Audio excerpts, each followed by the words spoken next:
बिस्मिल्लाहिर्रहमानिर्रहीम। उम्मीद है कि आप सब हज़रात खैर आफियत से होंगे।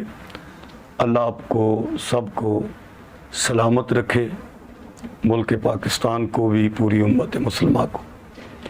आज आपके सामने कुर्बानी के वाजिब होने के मुख्तसर मसाइल अर्ज़ करना चाहता हूँ कि किन अफराद पर कुर्बानी वाजिब होती है। हमारे यहाँ अमूमन ये बहुत बड़ी कोताही है कि अल्लाह ने वुसअत भी दी होती है, गुंजाइश मौजूद होती है, लेकिन जिसके ऊपर वाजिब होती है वो सुस्ती कर जाता है और आम लोग जो हैं वो मोहब्बत में वो कुर्बानी देते हैं।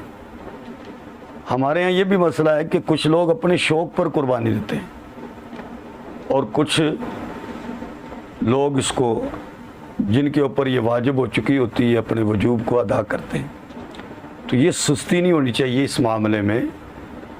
जब अल्लाह ने एक हुक्म लागू कर दिया है, वाजिब कर दिया है, तो उसको अदा करेंगे तो अदा होगा। अगर उसके पैसे, अगर कुर्बानी की जगह, जैसे आज जदीद दौर में लोग ये कहते हैं जी कुर्बानी देने का क्या मकसद है, कुर्बानी की जगह पैसे किसी गरीब को दे दो, किसी बेवा को दे दो। भाई, गरीब को, बेवा को देने पर शरीयत ने कोई पाबंदी नहीं लगाई, आप जब मर्जी दे दें, लेकिन जब कुर्बानी वाजिब है तो वाजिब को अदा करेंगे तो अदा होगा।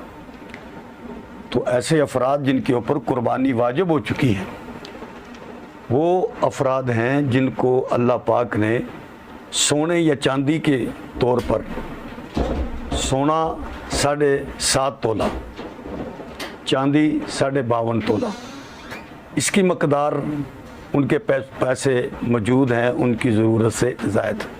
और आपके पास माल तिजारत है, दुकानदार हैं, आप तिजारत करते हैं, दुकान के अंदर आपने पैसे लगा रखे हैं और आपने किसी का कर्ज़ा भी नहीं देना और आपके पास गुंजाइश है, तो आप उस माल तिजारत में से गुंजाइश निकाल कर आपने कुर्बानी अदा करनी है। इसमें बहाना नहीं करना जी मेरे पास पैसे मौजूद नहीं। उलमा ने तो यहाँ तक लिखा है कि अगर आपके पास फिल वक़्त पैसे नहीं हैं तो आप उधार पर भी जानवर ले सकते हैं, किस्तों पर भी जानवर ले सकते हैं, यानी उधार जानवर ले लें, बाद में पैसे दे दें। और अगर नहीं तो किसी के साथ कोई किस्तों का मामला कर लें, जैसे दूसरे मामलात में आप किसी से जानवर ले लें, उसे कहे भाई मैं महाना जो है इतने इतने पैसे तो ये अदा कर दूंगा, तो इस तरह भी कुर्बानी जो है वो हो जाएगी। कुर्बानी की जगह अगर वो पैसे सदका कर देंगे तो कुर्बानी नहीं होगी, ये बहाना नहीं चलेगा। जैसे नमाज फ़र्ज़ है तो फ़र्ज़ को अदा करेंगे तो फ़र्ज़ अदा होगा, फ़र्ज़ की जगह आप नफल अदा करते रहेंगे तो नफल अदा करने से आपका फ़र्ज़ अदा नहीं होगा। तो ये कोताही, ये सुस्ती नहीं होनी चाहिए। जिसके ऊपर कुर्बानी का हुक्म आ चुका है और नबी करीम सल्लल्लाहु अलैहि व आलिहि वसल्लम ने खुद ये फरमाया है कि कुर्बानी वाले दिन अल्लाह को ये खून बहाने वाला अमल सबसे ज़्यादा महबूब और प्यारा है। तो जब कुर्बानी वाला ये अमल अल्लाह को सबसे महबूब और प्यारा है तो फिर जिसके ऊपर ये हुक्म लागू हो चुका है तो वो अपनी कुर्बानी को ज़रूर अदा करें, लेकिन कुर्बानी का जानवर अच्छा ले, खूबसूरत ले, और खूबसूरत जानवर ले, लेकिन उस जानवर को गांव में, शहर में, गली गली में फेरे ना लगवाए लोगों को दिखाने के लिए कि देखो जी मैंने तो बड़ा ज़बरदस्त, बड़ा महंगा जानवर लिया है, लोग देखेंगे, तारीफ़ करेंगे।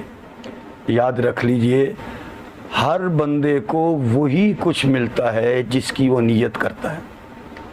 अगर उसकी नीयत अखलास की है, अल्लाह की रज़ा की है, तो फिर वो बंदा अल्लाह की रज़ा के लिए जानवर को ज़बह करे। और अगर उसकी नीयत दुनिया होगी तो उसको सिर्फ दुनिया मिलेगी, अल्लाह की रज़ा नहीं मिलेगी।